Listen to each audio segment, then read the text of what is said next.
Take a look at a massive chrome-plated American truck. It looks intimidating. It feels like pure power. Now look at its European counterpart. A flat, boxy cabin. It looks like it belongs on a different planet. Most people think Americans just love big toys, while Europeans prefer tiny, sensible vehicles, but they do the exact same job. So why the radical shift in shape? No, it is not tradition. It is geometry, and that geometry is dictated by ruthless laws. You see, a standard airline carry-on bag is shaped like a strict box. Why? Because airport sizing bins force manufacturers to squeeze every millimeter of space. The exact same thing happens on European highways. In the European Union, a truck is legally restricted to a total length of 16.5 meters. That is everything: the cabin, plus the trailer. If you add a giant American-style nose, you lose cargo space. Every single centimeter of hood means one less centimeter of goods you can carry behind you. American laws are far more generous. They only limit the trailer length to 16 meters, letting the cabin stretch as long as the driver wants. Europe had only one logical choice: chop off the nose, push the driver directly over the engine. The grim history of the rolling execution chambers during the 60s and 70s. Driving a flat-nose truck in Europe was a gamble. With death in a head-on collision, there was absolutely no buffer zone. The first element to hit the obstacle was the driver. Trucker mortality rates skyrocketed, while American drivers had a massive engine hood acting as a natural shield. European drivers sat on a ticking bomb. Something had to change. Volvo engineers stepped in. They realized they could not change the geometry of the law. They had to change the physics of the metal.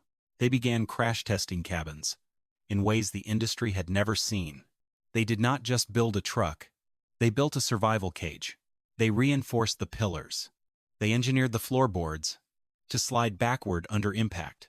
They turned the entire cabin into an active shield that absorbs energy. It is like a retractable pen. The tip retreats safely inside when pressed. The European truck compensates for its lack of a physical nose with brilliant hidden structural design, yet solving the safety crisis was only half the battle.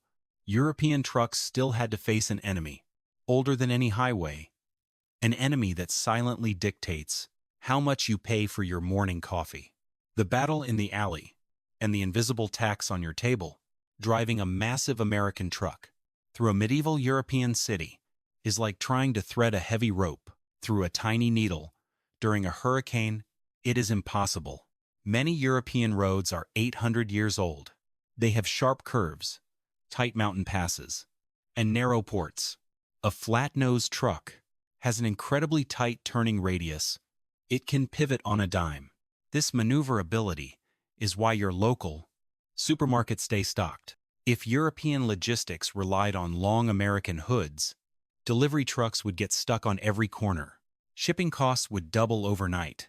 This directly affects your wallet. That fresh morning coffee you drink, or the new smartphone in your hand, cost less, because these trucks squeeze through impossible spaces without delay. But there is a personal trade-off. When you drive next to these flat-nosed beasts, you are in danger. They have a massive blind spot right in front of their flat face. If you stop too close to their bumper at a red light, you are completely invisible.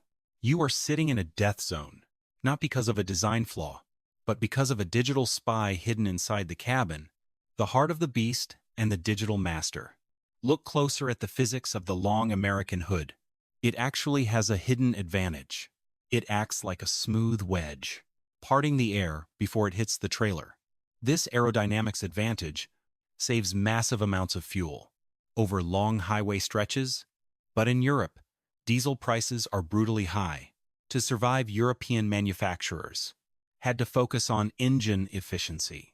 Instead of body shape, they created highly flexible engines that can climb steep mountains and cruise highways with equal ease.